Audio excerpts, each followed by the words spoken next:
So, good morning, everybody. Welcome to a webinar on how brands grow. Welcome, I need to say, across Europe to many, many colleagues. We are just amazed currently with the number of colleagues who have been able to join for the webinars this morning. Never before, we have 1,200 registrations, so welcome. Welcome also to all colleagues joining us from Asia as well as Africa.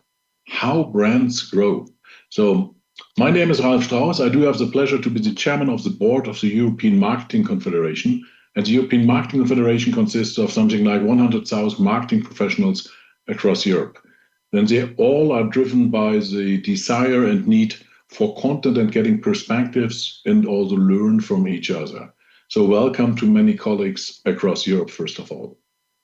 Every year, we honor outstanding contributions to our profession.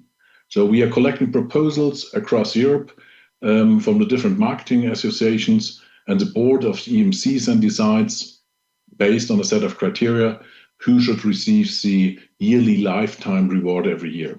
So in 2023, it was Philip Kotler, basically the guy who established the marketing profession itself, or phrased it as marketing. Last year, we had Simon Sinek. It starts with the why. And I do have the honor and pleasure today to give a warm welcome to the award winner of 2025.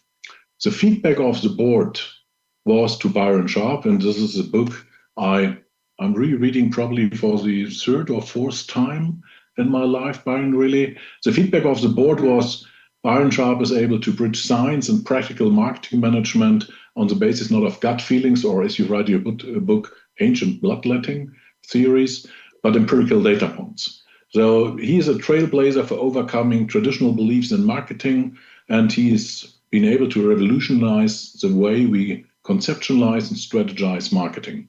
So from attitude drives behavior to behavior driving attitude, or growth through brand loyals, more to growth through penetration.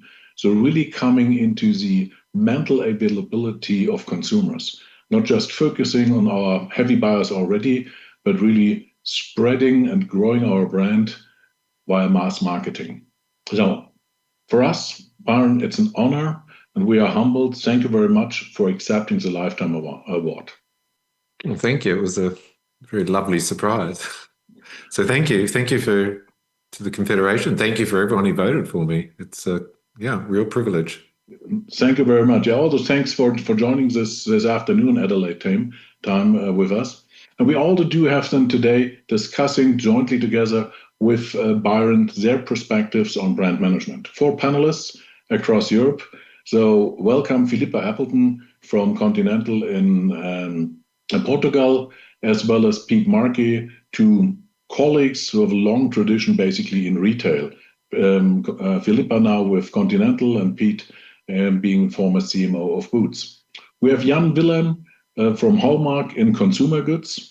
And last but not the least, my friend Giuseppe in Frankfurt from the automotive industry. What we are trying to do is basically getting 4 completely different industries and perspectives on brand management and really understand what are your strategies, your ways, your silver bullets to let your brand grow. So based on what we're going to hear from Byron. From the agenda for today, it will be 1 hour and we're trying to be in time. So after a short welcome intro from my side, happy to get a keynote from Byron, How Brands Grow. And I guess the book you published, How Brands Grow, Byron, is 15 years ago. So what has happened so far in this world? You've been working with many large corporations over the last years. So has something really been changing over time? So has been able really to bridge and implement a new way of thinking about marketing. Then we have the keynote from you now. Then we have the panel discussion, really discuss with our 4 panelists how they let their brands grow. And we also have open Q&A.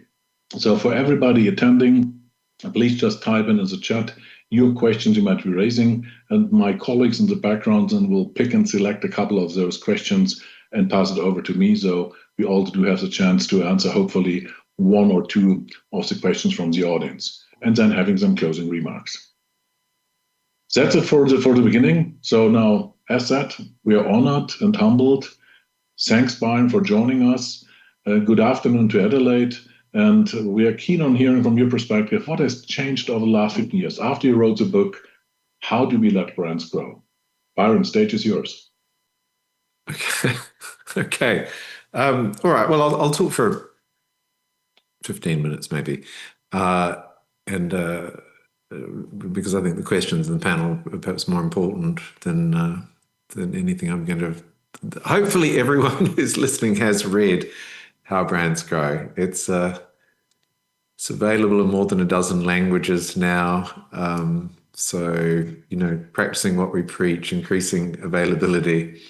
Let me give you my perspective, I think, on its impact, or what should be its impact. And and then I will talk a little about the work that we do with sponsors who are trying to be part of the evidence-based marketing revolution, which I think that's really, I think it's a significant thing was that it introduced this fairly new idea. I think certainly, I think it was new in academia as well as in for practitioners, the idea that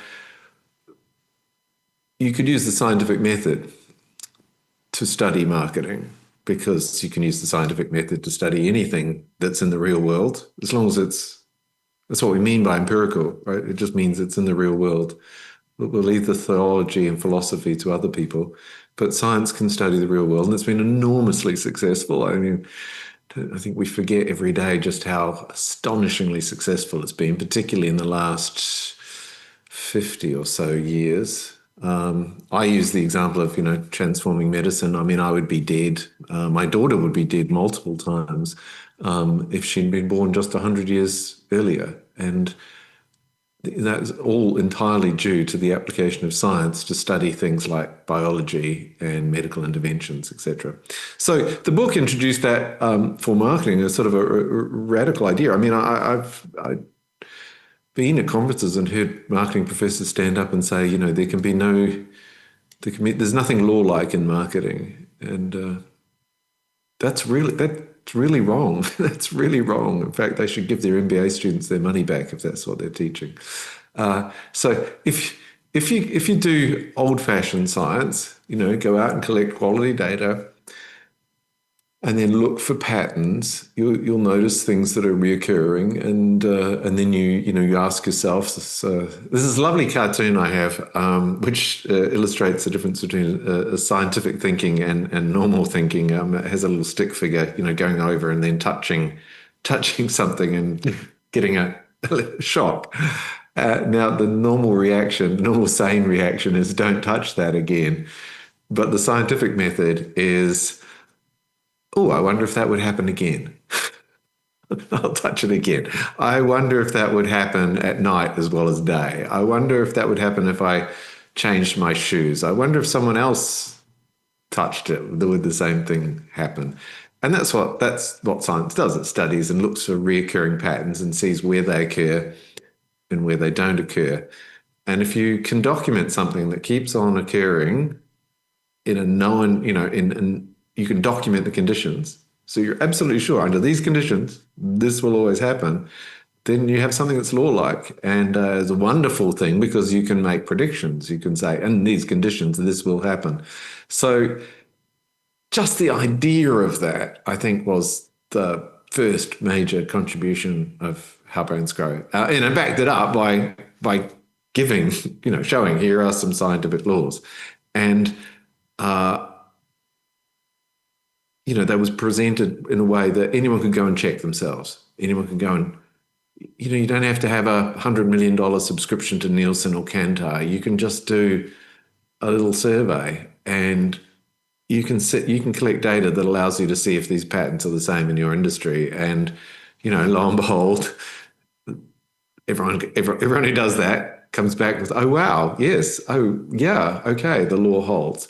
So that was I think the really big contribution, that we could move from anything that, like all other disciplines that the scientific revolution has touched, we could move from this crazy world of just anything goes, where you just argue theory all the time, to actually having some guardrails, actually knowing, actually being able to make some real predictions, that we can actually move away from the idea that marketing is just creative. It doesn't mean it isn't, but just creative, and that anyone can do it.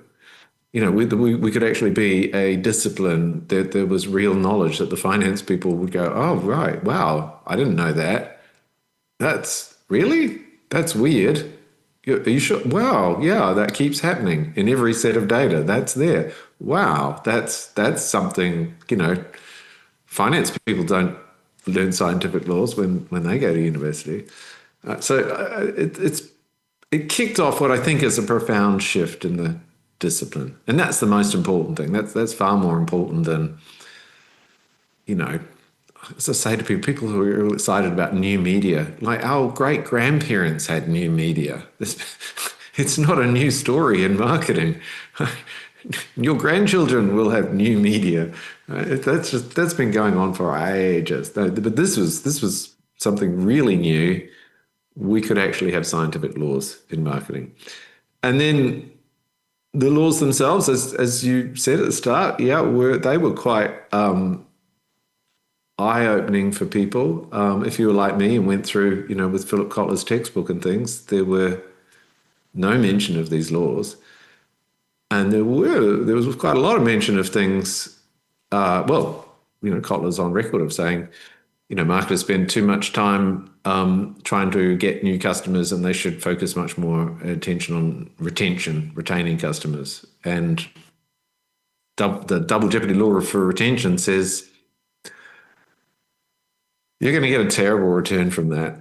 Right? I mean, the only way to lower your defection rate is to be a bigger brand. And, so that's really surprising. That's really surprising. The famous double jeopardy, we say the famous double jeopardy law, but that and the negative binomial distribution of purchase probabilities, that is really quite weird, but you see it everywhere. And then that led to, as all good scientific things should, led to some original and strange hypotheses that you could go and get data and check.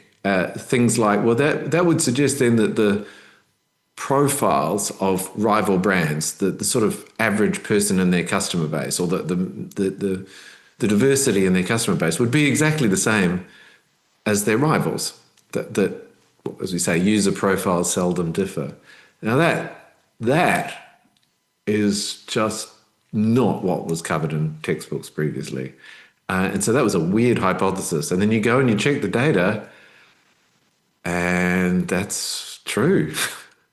It had actually been discovered by academics multiple times, actually, previously. There's a lovely study, which I think I referenced in How Brands Grow, of a guy who, in the 1950s, looked at personality profiles for cars, because cars were said to be, terribly symbolic, and they would attract different sorts of psychological profile of people. Anyway, so he did psychological personality tests for different car brand owners, and found that, each car brand had the same variation, but the same, it had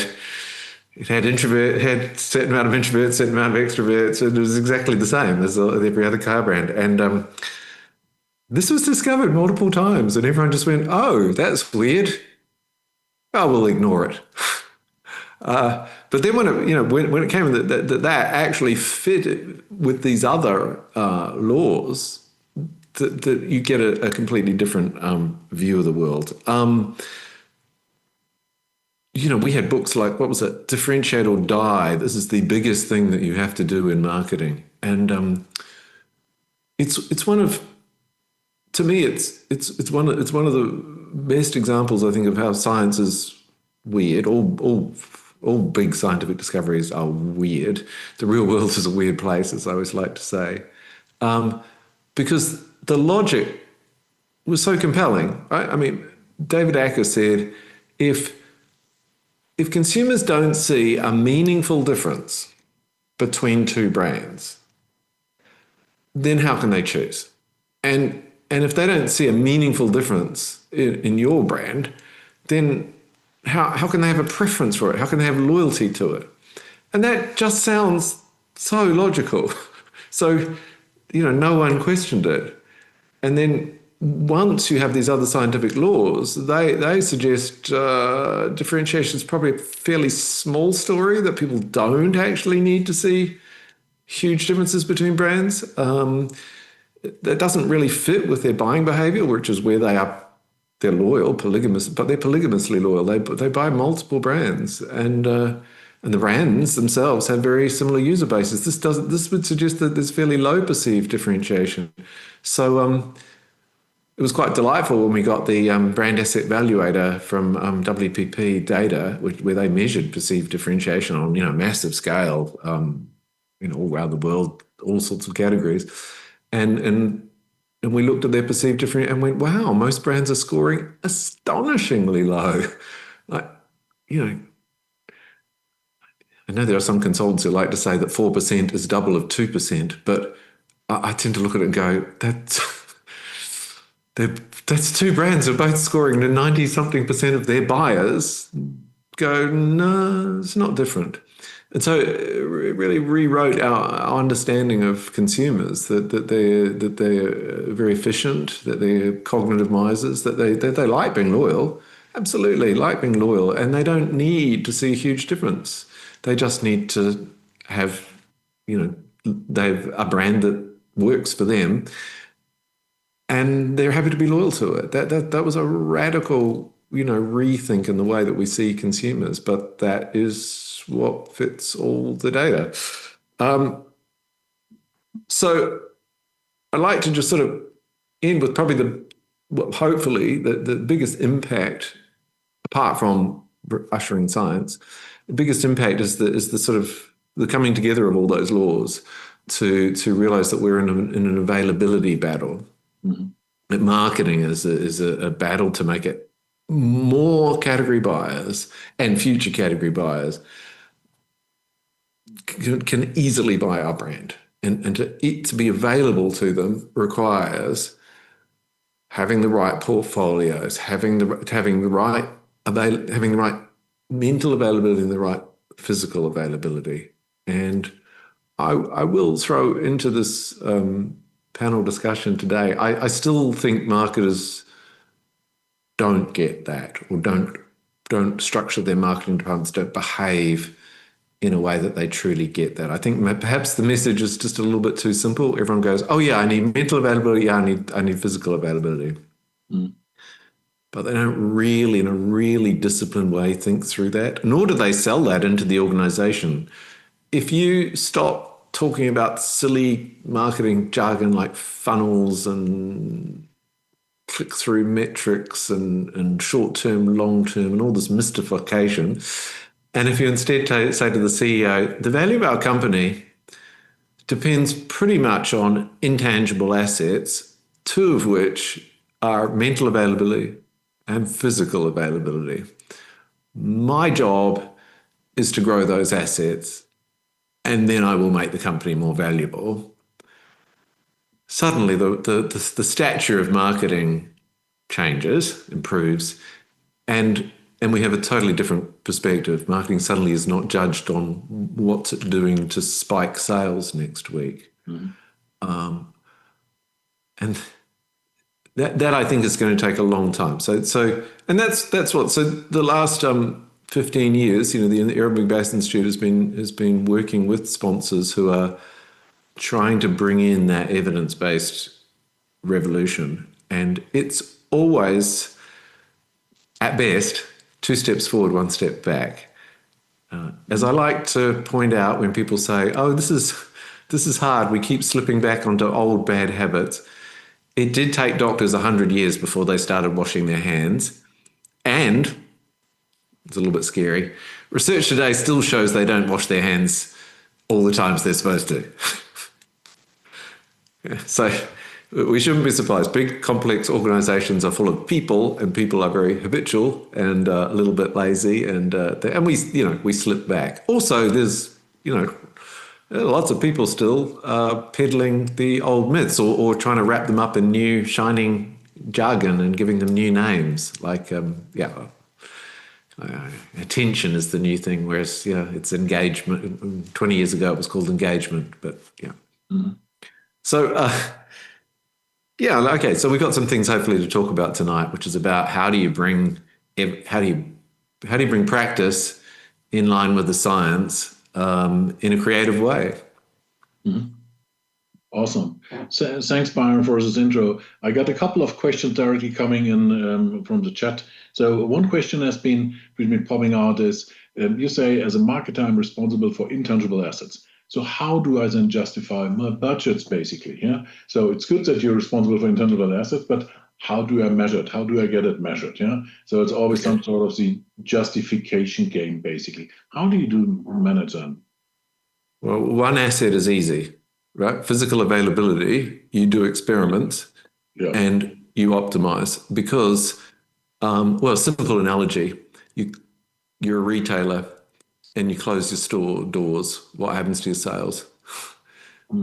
They stop, right? So with physical availability, which, making it easy for people to buy, you can do experiments and seeing, well, is it worth buying that search term? Right? What happens when we just stop buying it? Right? What happens when we don't buy that display there? You can optimize and you can immediately see the results. And any marketer who is not doing that is not doing their job.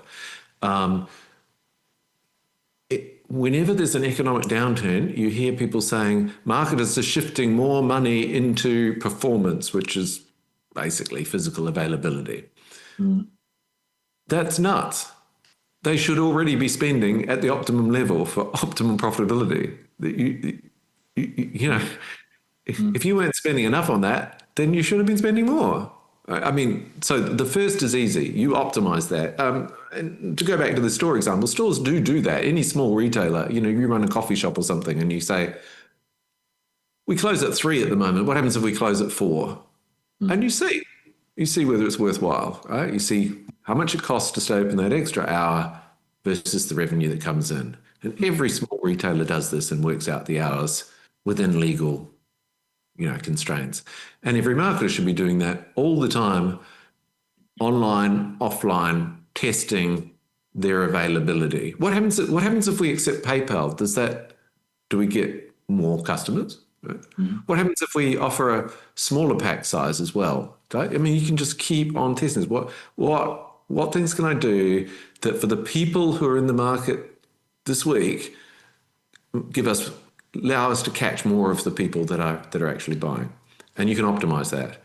The other thing is mental availability, and that's a long-term investment, right? Because most of the people that you're hitting with your advertising, you're trying to implant them fresh memory structures that will last them a long time.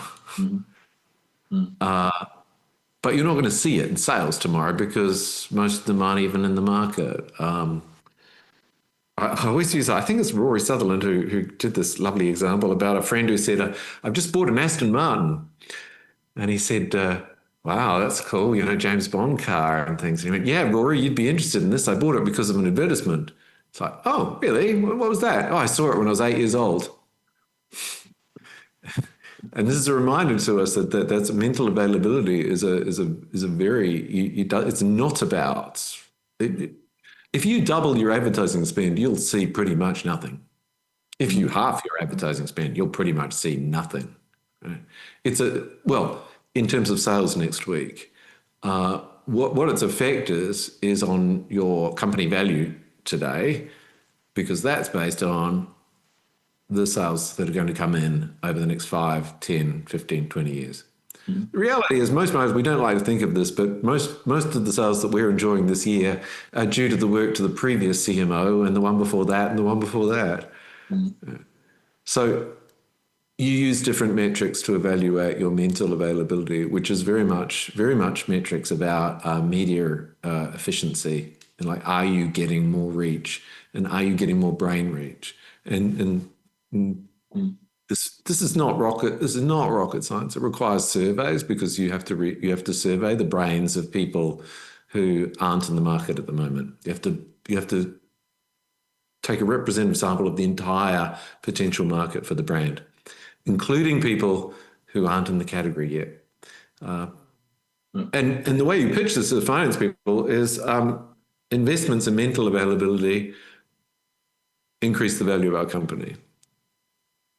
I was talking to a sponsor the other day who doesn't advertise, famous brand, I won't mention the brand. And I said, you should be doing just a little bit of advertising, like not a huge weight, but continuous, amazing piece of, you've got a great story to tell, and you should be just implanting that memory, and you should just be doing this all the time, and you will get immediate, like even just announcing that to the share, to Wall Street will have a positive effect on your share price. Mm. The temptation to not do it is go, but it won't boost my sales next week. Well, no, it won't. No. Nor will hiring a new CEO boost your sales next week. Mm. It's about the future. Byron, let me understand. I guess the majority of marketers today across the globe have been pretty much educated in the way talking about USPs, funnels, as you just mentioned, differentiate or die with Reichelt and all the stuff, the Kotler methodology, more sort of personas, attitude driving your behavior. What has changed over the last 15 years from your perspective? You're working with bunches of sponsors, large corporations, and they're always referring all the back to you. Yes, we think about Byron Sharp and how brands grow. But in practice, what has really changed? Yeah. So you've been educated in a certain way, and have you been able to reframe the way you think about strategizing marketing? Yeah, the big changes are, well, Mark Pritchard said, like, it's just revolutionized. At Procter & Gamble, they now think, to be the biggest advertiser in the world is not just about spending the most, it's about reaching the most brains. Mm. And that is just such a fundamental, he said, just a, absolute fundamental shift for P&G, which has paid off very well for them. Mm-hmm. Another big shift has been measurement of doing branding right? Measurement of distinctive brand assets, adopting a strategy, and I think it's pretty fair to say that we've done research on this. Prior to How Brands Grow being released, distinctive brand assets were referred to as sort of optional creative things, which is a really it's just wrong, right? I mean, I actually remember standing up at P&G and sort of, complimenting them for inventing product managers, right? Great invention. Every consumer goods company in the world now has product managers. It was a great invention. But a weird thing that, 99% of brand managers or product managers, brand managers in the world hadn't measured their distinctive brand assets. So they didn't actually know what was doing the branding. They didn't know what they could not touch on pack. They did not know what they had to have in their ads and they had to have in store. And that has been every day I walk to work and I pass there's a Kentucky Fried Chicken out there, right? And it has a big picture of Colonel Sanders, right? Who was brought back, and because of an understanding, was previously killed by previous marketers at KFC. They got rid of Colonel Sanders. They got rid of the name Kentucky Fried Chicken. I mean, so it is the impact of this book, I would like to say, in the Institute, that they brought the Colonel back. Byron, I'm just getting flooded with questions from the audience, which is very nice. I'm just trying to pick one or two out of them before we go over to the panel. What is your perspective on, for example, the concept of the customer journey? So everybody on the last years have been pretty much keen on managing and targeting alongside the customer journey. What is your perspective on that? For industrial sales, yeah, maybe, but otherwise it's not terribly. Yeah, you've got customers all over the place. Most of your customers are pretty experienced with the category. They bought it before. It's not a journey for them. It's a repeat behavior. And last question before we shift over to the panel. Do you see any difference between B2B and B2C? You're just referring to Procter & Gamble or classical FMCG companies. What is your perspective on B2B?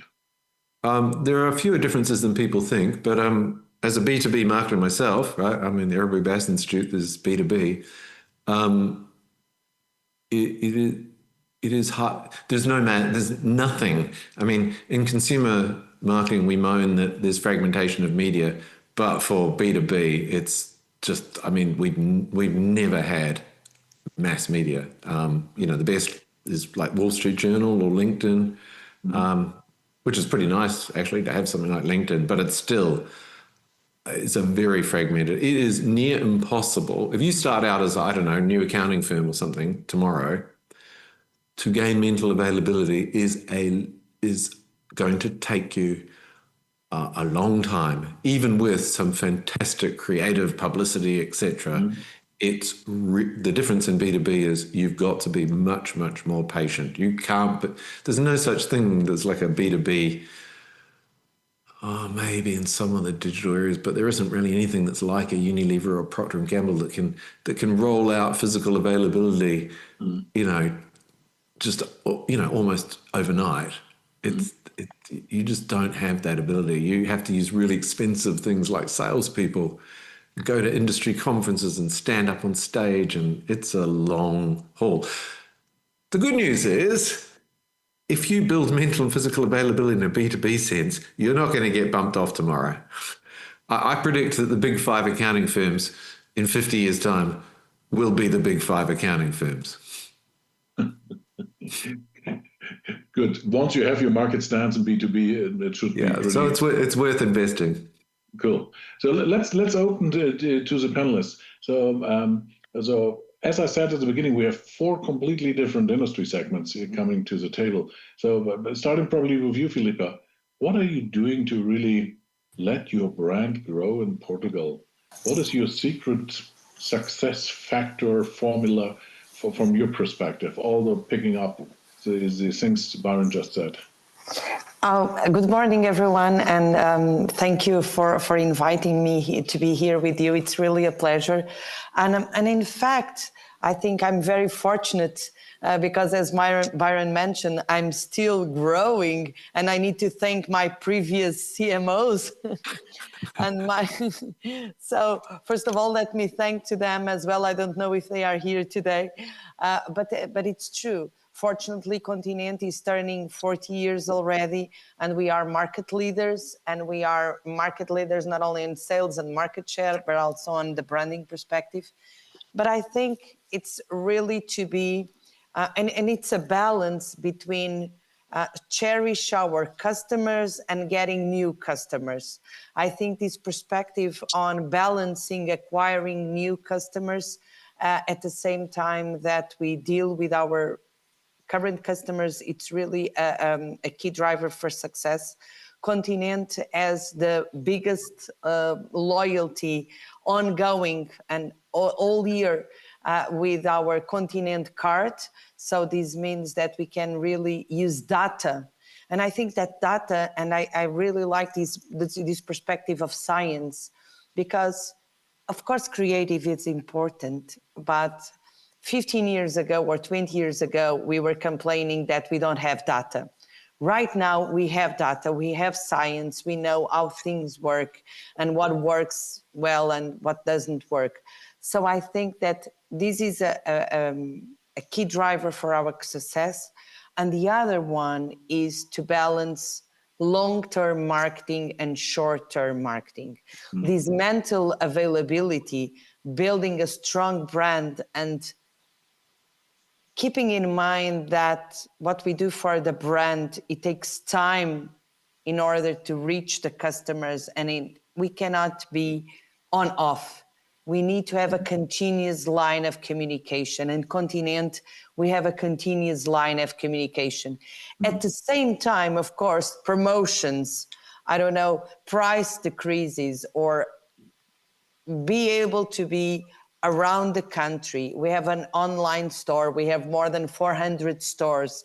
At the same time, we do activations, we do sponsorships, we do proof points with our products in events.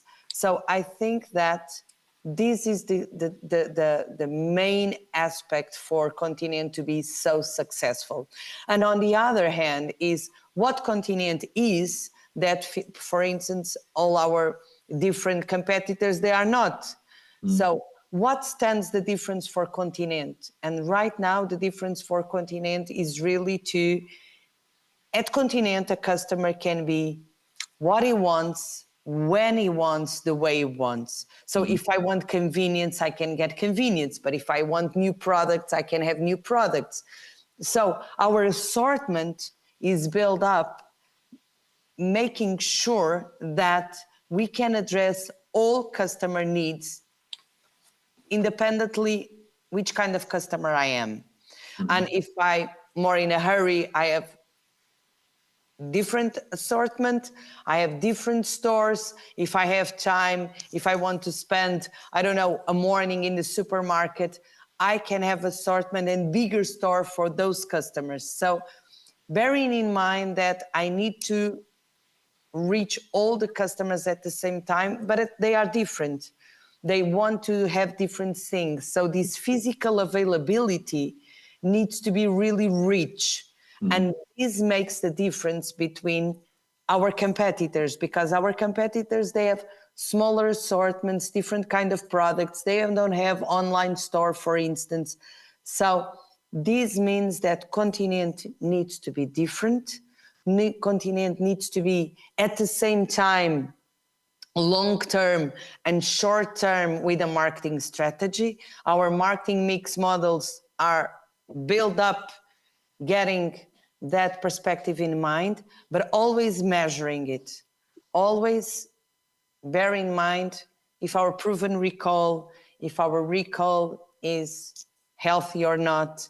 But at the same time, if I don't know, if I launch a price promotion or a price campaign, if the products that I'm advertising, they are reaching our customers or not. So I think this is the balance in between long-term and short-term, recall and sales, market share and long-term brand equity. And at the same time, of course, having in mind that creative, a good campaign, a good story still makes the difference, of course. Perfect. Pete, I guess you're pretty much the same as in your former role with Boots. You have been running one of the biggest loyalty programs. I do think loyalty programs is pretty cool, as Philippa said, for just maintaining your heavy buyers, yeah? So the customer base you already do have. Does your loyalty program also help you expanding your customer base because you're so attractive, or is it just some sort of compensation between you're getting some more benefits, but on the products I would have bought anyway? No, it's so first of all, thank you everyone. Great to be here. And Byron, thank you for a fantastic introduction. I think that the success formula at Boots definitely did involve the Advantage card. Probably the three main levers that helped us deliver over 17 quarters of consecutive market share growth from a period of decline before that. And the first one just touched particularly on loyalty, where we focused on customers relentlessly. What do customers want and need? And are we matching what customers want and need? And what had happened as a brand is we just become less and less relevant.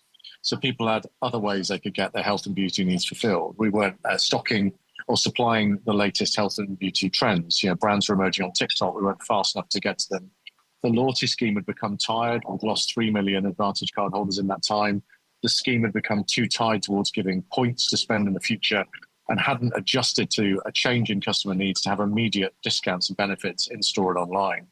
So that relentless customer focus involved us modernizing and changing our offering to make sure we were matching customer needs today, improving our relevance from a base of sort of confidence and trust today, but also involved modernizing and moving the loyalty scheme on so it matched a consumer need to not just save points for tomorrow, but have an immediate benefit today visiting in store and online. And that was the rocket fuel behind that 17 quarters of growth, but also helped us regrow the Boots Advantage card base to over 3 million cardholders. The other bit we hadn't done is there'd been no serious spend on marketing the loyalty program for 25 years. The last campaign that promoted it was Christmas 1997. So we did the first above the line campaign promoting the loyalty scheme. And that, I think Byron would support this. It definitely helps, doesn't it? When you're talking about one of your key sorts of pillars in your offering in such a powerful way, it definitely makes a real difference. The second point of success was building a distinctive brand and having brilliant execution behind it. The Boots brand had got tired. We had a brand positioning that was articulated end line of let's feel good. We'd just come out of a global pandemic, and we were supporting the work of charities like Macmillan, helping people battle cancer. Saying let's just feel good just doesn't resonate. So we changed that to go right to the core of what the brand was about, with a new purpose, which is to be with you for life. The Boots is a brand that's with you through every part of the journey in life, through the highs and lows. And we delivered that through 4 main areas, not just our communication, which was one, but through our people and culture, through our environment and channels, so the stores, how they looked and felt, what our website was like, and through our products and services. Everything we did had to ladder up consistently and brilliantly to that purpose. So it's delivered consistently throughout everything.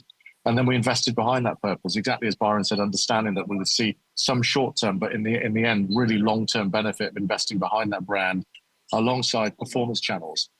And that's my last point, really, in our success formula, which was about use of smart innovation, smart investment in innovation and data. So we did invest in the Adobe Marketing Cloud. We invested in new technology. We trained our people. We brought a number of skills in-house, like we brought performance marketing in-house. That wasn't me, that disco music, but nice interlude. But it brought marketing capability in-house that gave us more control, having that technology and everything near to us as well, and helped us to provide personalization at scale. And meant we were investing the right amount. This was Byron's point in performance media. I agree with Byron. A team is not performing well if it's not investing optimally at that level already. It drives me mad when I hear that brands are suddenly spending more, and you go, well, you should be optimizing already. You should know the efficient frontiers. You should know what to spend behind. And the reason I was able to convince Boots to spend more behind brand was we're showing evidence that you were only reaching a certain audience alone with your performance channels. Christmas is a great example for Boots. Only 40% of the shoppers that come in at Christmas, they're coming to Boots once a year. So 40% of the new shoppers, you're not going to reach them by spending double amount on Google. You have to do above the line. You have to promote your brand more. You have to get out more to tell your new story about what you're about. Otherwise, you're missing that audience. So those 3 points: relentless customer focus, distinctive brand and brilliant execution, and smart investment, innovation, and data are all the points that helped us drive that 17 quarters of growth. And that included modernizing the loyalty scheme. Relevance, I think, is the key word. We had to really make our brand offering not different from where we were before, because we're known for something, but your brand offering, particularly in retail, has to be increasingly relevant. In the UK, we've seen too many brands, too many retailers fail and fade away because they became irrelevant. Yeah, we have 2 other interesting brands on the table. One is Jan Willem with Hallmark. I guess we've all been born and raised with Hallmark cards. So how do you, while everybody's just sending emails and stuff like that, or virtual cards, how do you make your brand relevant and let your brand grow? Since it's an old traditional thing, written cards being sent, love letters being sent. So how do you make your brand grow, Jan Willem? Yeah, that's a big challenge. Thank you, Ralph, for that introduction. Yeah, Hallmark is a global, strong brand, of course, in the traditional market. It is all about human connection, bringing people together. And I think that's even more relevant in these difficult times, right? That bring people together, and it's timeless, it's universal. So why should we not be relevant, and why should we not be growing the brand? And I think, to give a bit of perspective, I mean, we are both in retail, the physical cards. In Europe, we have also the offering on digital, which is more print on demand, where you can include gifts, flowers and chocolate and balloons, these kind of things. So it is broader than just only the card. I think in the retail world, it's very much about the physical availability, right? To be at the right point at the right time. When people get into a store, they want to buy a card, and we happen to be there. So I think that's very relevant.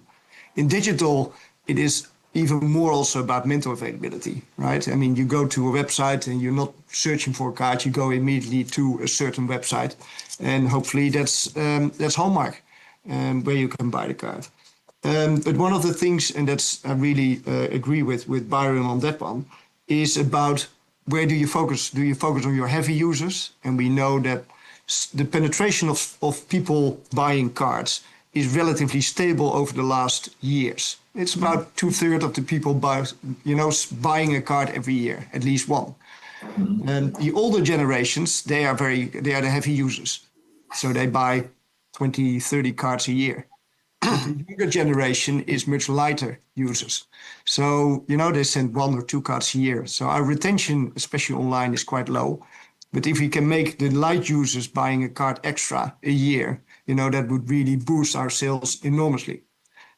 So how do you do that? I think that's then back to the mental availability and showing people that, everybody loves to receive a card, but we don't have it always top of mind. And how do you be top of mind at the right moment, at the right time? The right birthday reminder sending an email. If you have an address book on our website, we send you a week before, we send you a reminder that your friend's birthday is coming up.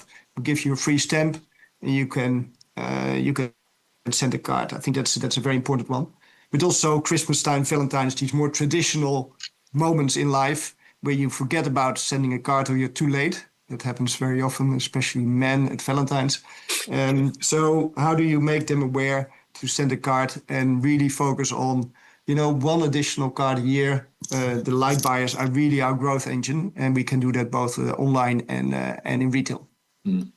But I do think, you have two challenges basically. One is really always keeping your brand, having the mental availability, but also really that people start thinking about the category itself. Yeah, do not send an email, send a written card or something like that. Yeah, which is just an amazing case. Absolutely, and I think that's part of being market leader. It's also our responsibility not only the mental availability for the brand, but also being as the market leader driving the category. Yeah. And that's always a balance also in terms of how do you spend your money on what message in advertising. It is the brand which should come first, but the category growth is also where we will benefit from if we boost the category.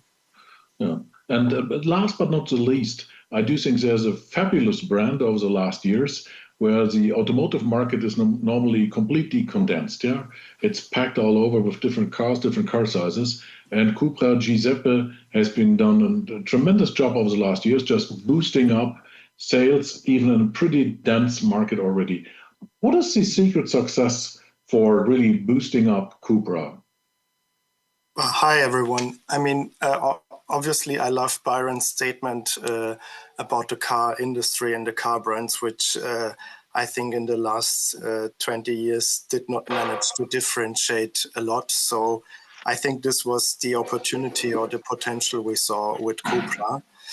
And obviously, Cupra is only 7 years old, so pretty young. And we loved the idea of being this kind of challenger in the market. And this is the positioning we took over.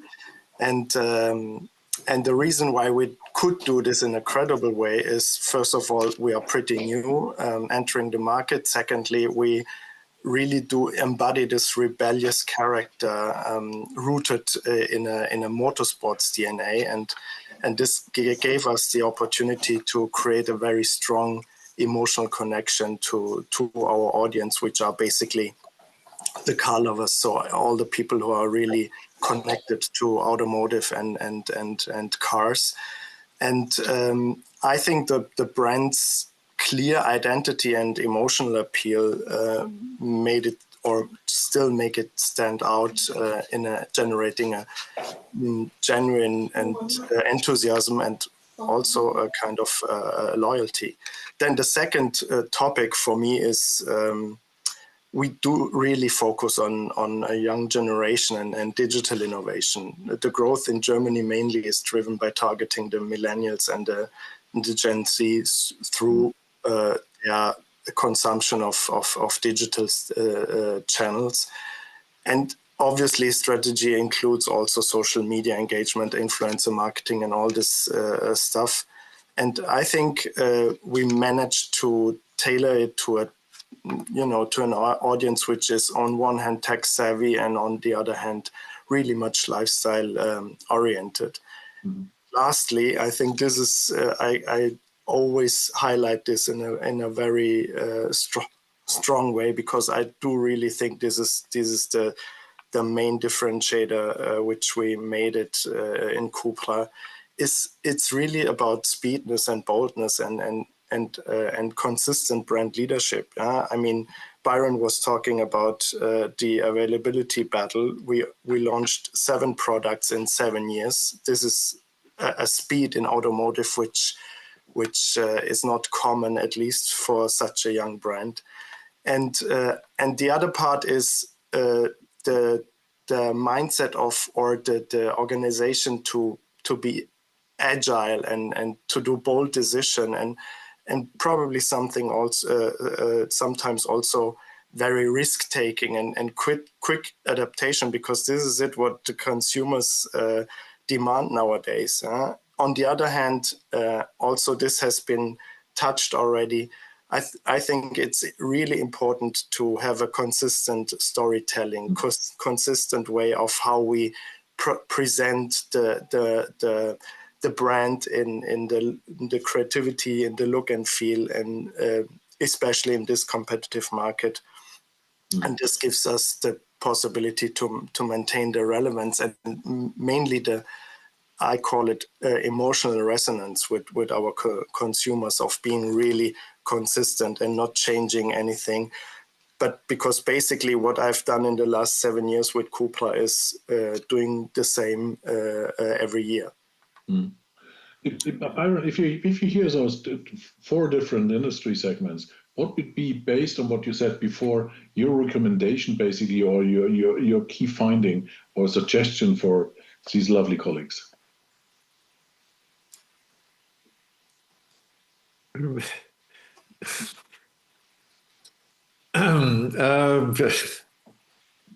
Read How Brands Grow.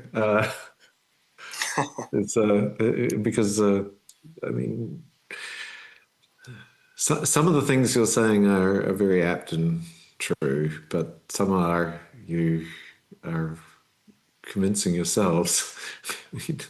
I think if someone outside your company would view it differently. And this is a perpetual problem in marketing, right? We live in our bubble inside the organization. We forget big things. I mean, launching 7 models, that's a big thing. Opening more stores, that's a big thing. And in marketing, we forget that sometimes our growth and things is due to these things much more than some of the little things that we're doing. Yeah, but probably I might pick up one of the things I just heard is everybody's talking about direct to consumer, and there's been a good example currently in the market with Nike just focusing on direct to consumer, cutting off the middleman, cutting off sales structures, stuff like that. What is your perspective on that? Does it make sense, really, direct to consumer, which is good, maintaining consistency with the brand, we have a margin model, all that stuff, It's a classic example of, weird anything goes marketing, right? Of just hearing something like, "Wow, we can have our own channels now. Isn't that great?" And each channels are growing, so yay! Without actually, someone sane actually looking at the size of those channels, and they ruined their purchase availability. And then there's and what they thought that the amazing brand equity of Nike would pull them through. No. Stop it. You need mental and physical purchase availability. If you half your purchase availability, I'm pretty much guarantee you will half your sales. Does it make sense, probably a question to all of you, to do something like marketing mix modeling? Since over the last half year or 1 year, I had different perspectives on marketing mix modeling. Some of them are enthusiasts. The others say, well, I'm just trying to optimize what I'm already doing, which is good, but I'm also not able to really target the long tail of my lighter buyers. Well, what is your perspective on marketing modeling? Plus, in addition, I have a problem to get it integrated into my planning processes, pretty often. How are you using, Pete, for example, are you using marketing mix modeling, fan or non-fan? A whole mix there. I know we're going to run short of time. So I think, in Boots, we use a whole range of tools. We use immediate sort of ROAS analysis on performance media. We used econometrics. We use some really clever sort of brand research and tracking, sort of pre-analysis of creative through System 1, post-campaign analysis through Mesh. But your bit about fan stuff, that was a really important part of all our targeting with the Advantage card. And a very, very clear view of who our most loyal customers were, who the light users were, and had activities to definitely move them up through the funnel and move and improve their engagement. And on Byron's point, things like new store openings are really key to that, or modernizing stores. New news that really made a difference to customers was one of the key triggers. And that, particularly in beauty, is really important. This brand we know you love, or we think you'll love, that's new news. I've got new content, new things to talk about. The store that is nearest you is now modernized and has a whole new array of beauty or health services. Those were the significant bits that really connect with people, alongside one of the earlier points made, a very, very good trading calendar rhythm. We had things like £10 Tuesday, monthly offers, things that people got used to, apart the rhythm. It was new news, new content that was very relevant in their lives. And that was where I think that the sort of modeling and targeting came into play. Mm. Would you recommend, are you a fan of multi-mix modeling, Byron, basically, on all the experiences, all these projects you've been running over the last years? Okay. Most marketers aren't statistically literate enough to buy it. Okay. So they get sold rubbish. You cannot replace hard work of doing experiments with a one-off. Most marketing mix modeling is one-off stuff to write something in and put in for an ad effectiveness award, right? And there are companies that exist who will give you the results that you want. It's exactly the same way that local councils will do economic impact studies, which always show amazing impact for whatever event they put on. Yeah, there's an industry that provides that. There is a small part of the marketing mix community that concentrate very carefully on fixing your data in your organizations and building systems that capture the data and keep it clean, and then allow you to ask questions that start doing the optimization for your purchase availability. That's the sensible way where you do a bit of statistical modeling. But the idea that scientists do not do this. Okay, so scientists do not believe, we don't need to do any experiments and 10 years worth of lab and field studies. No, we can just grab a whole lot of data and bung it into the computer. That doesn't happen. It doesn't work. It's a dirty secret. Anyone in forecasting knows that highly complicated multivariate econometric models are rubbish at forecasting. And yet, isn't that what we want them to do? Tell us, if we invest this much money in this channel, what will happen next year? Not last year. Unless, of course, you want to win an advertising effectiveness award, in which case you want the right result that tells you that you did great last year. But probably, although I'm trying to pick up another question out of the chat is, how do you convince basically everybody to keep the lab and the faith and believe in marketing science? Really, it's just not the execution part, but really marketing science based on data, having the mental availability as well, the distribution capabilities. How do you manage it? Yeah, some sort of internal self-marketing from your perspective. Oh, yeah. So look, as I say, it's a journey. You have to change hearts and minds, and you have to do internal marketing. You need to show people the results. You need to show people the evidence. But, science works. Planes fly. Let me, as we are coming to the end of this hour already, let me make one round again. Philippa and the rest of colleagues, if we meet here in 1 year, what is the top thing you're going to focus in for the next 9 to 12 months? What is top of your mind, really? Philippa. I can say that from our own perspective right now is to be able to put Continent in really the first choice of our customers and drive our really driver of differentiation, which is quality on top of customers' mind. I think this is one of the things that it's really driving us. But on the other side is content production. I think that we have talked a lot about marketing mix model, data, creativity, how to engage customers and how to reach these customers' mental availability. And I think that the physical availability is also, it's already more or less like a given. We know what to do, but content production right now, I think that is something that we need to really look.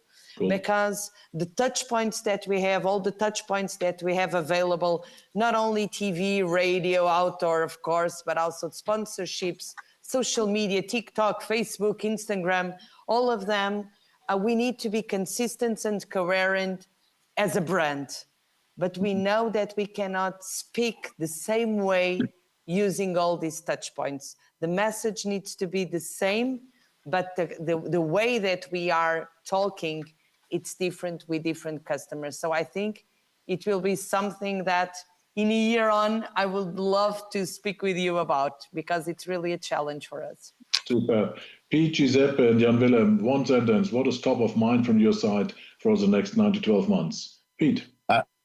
Wherever I land next, everything that's just been said is true. Marketing transformation. So it's how do we not throw out all the great things, but we're under increasing pressure to transform how marketing operates, what our agency ecosystem's like, how we use AI, etc. So that's top of mind. No one's got a perfect answer, so we're all finding our way through this together. Cool. Giuseppe.